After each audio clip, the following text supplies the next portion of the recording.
Hey everyone, Spazzy Dragon here, aka Syndromes, and welcome to this little 15 minutes of disco video, the one that I'm shooting before work, as it is a little bit past 9 in the morning, and I'm just waiting for time to pass before work picks up.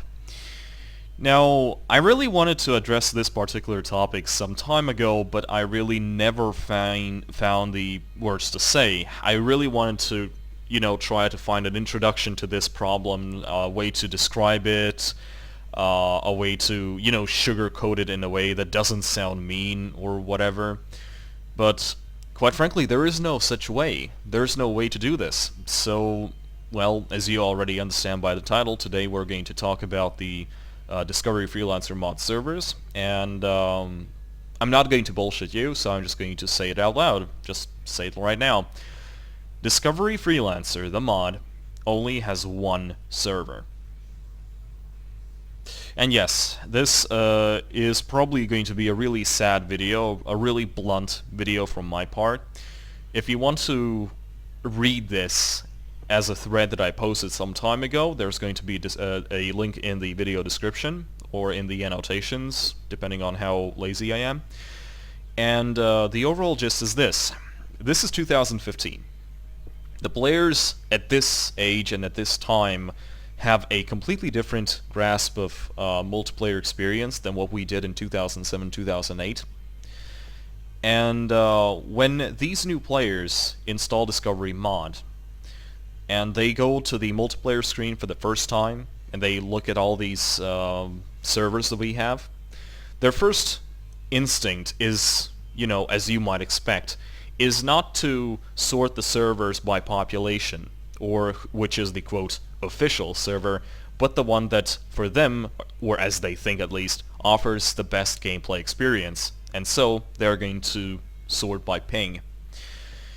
Now, the obvious problem for this is that we are actually losing a certain degree of new players to a unsatisfactory introduction to Discovery Freelancer, because they choose these empty servers, the ones that fit their needs. For example, I know for a fact that I've personally invited many American players, many Australian players, and it turns out that their first introduction to Discovery was through servers that weren't the official Discovery 24/7 roleplay server. Because they looked at the ping, it was around 120, 150 ping, and, well, they said, well, this is a multiplayer shooter game, so just like they wouldn't choose a server like that for CSGO or Team Fortress or Dota or whatever, why should they choose it for Freelancer? And, well, that is, in fact, the main problem. We're actually losing a certain degree of players to other servers. They join these servers. Okay, they have a really good ping, but it's pretty obvious that all of these other servers do not have the community that we have. They do not have the player numbers that we have. And the people say, well, okay, the mod is pretty cool. It's really nice that you did this thing for the original Freelancer. It was a pretty cool game, but there's no one around here, so why should I play? And, if I want to play, why should I play on a server which has, pretty bad ping? Back in the day, it didn't matter. We had really copious amounts of people from both the Australian, New Zealand region, from the Americas. We also had people from the China place, before the whole firewall thing happened. And it was a time where ping didn't really matter that much, because in those times, I think players actually knew that the whole lag issue is caused actually by latency problems and not the actual ping. Freelancer is actually a pretty good game when it comes to net. Well, it's not perfect, obviously, but let's just say that someone playing with a 120 ping but no significant loss or lag has a pretty much the same gameplay experience as, for example, me, who has 64 ms ping on a wireless connection. So, okay, this is where things get a little bit complicated. There is a reason why there is a considerable amount of people who actually play on those servers, not just because they just saw that, oh, they have a better ping on them. Those are people who are banned from the main server, who have ruined their relationships with the main community, and they have their own reasons why they're currently playing on those servers. The problem is, though, that those servers, the other communities, those other forums, they do not contribute anything to the mod. They do not contribute to the development, they do not contribute to the main community. And this is something, again, that I already typed up in that forum post some time ago, but I really have a feeling that if we want to make sure that Discovery Freelancer sees that influx of new players and they actually stay and they actually get a good, view of how populated this place is, I think we need to pull the plug on non-official server support. It is really sad, and it's probably really not fair for all of those people who are currently playing on those other servers right now, who have dedicated their time and effort to get whatever characters they have on those servers. But again, this mod is currently being developed by our community and the main server, and it's developed for the main server. There is no obligation for our people to actually provide support for these unofficial servers. And some of these servers actually act as a sandbox for testing. For example, Discovery of Discovery. That's actually a very popular server, and people go there just to test ships and loadouts that they might or might not obtain here in Discovery Freelancer on the official server. But many of them are just plain silly. So right now it's actually really early in the morning, so even the population on the main server is only 19 people, which is to be expected at this time of day, because many people are there if they go to school or if they go to work, they're there, and if they don't, they're probably still asleep. But for example, if we were going to switch to the actual server menu, well, okay, so I actually have all of the other servers disabled, so let me just enable that. And again, there we go. So as you can see, we have currently a considerable amount of players, and if we kind of sort them by the amount of players, you will see that the second most popular server at this point is the USA non-roleplay server.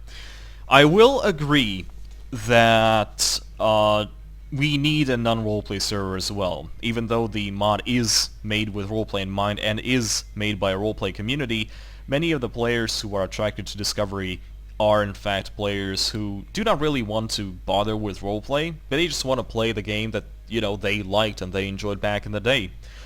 So my suggestion is that we pull the plug on the other servers, on the other servers, and make an official server that is for roleplay, for roleplay, and a official server that is for PvP, just like it was in the old days. Again, we are facing a moral issue.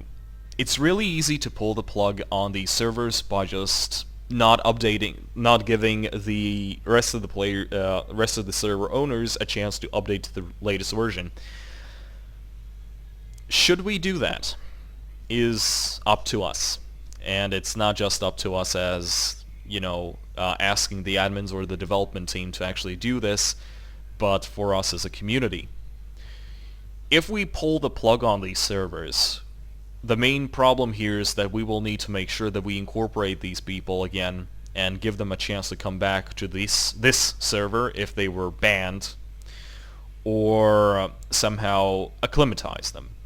Because, again, we pretty much force them to come to our server out of necessity. Are we ready to actually provide them with the necessary, gameplay that they want to see? For example, in the case of people who don't want to roleplay. I mean, they still love the game.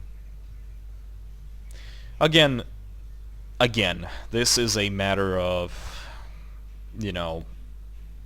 it's a moral thing. But I'm pretty sure that if we reduce the amount of these other empty servers and It's just to make sure that people do not get confused. That new players look at the server list, they only see one or two official servers, and they know that this is the place that we play, and everything else.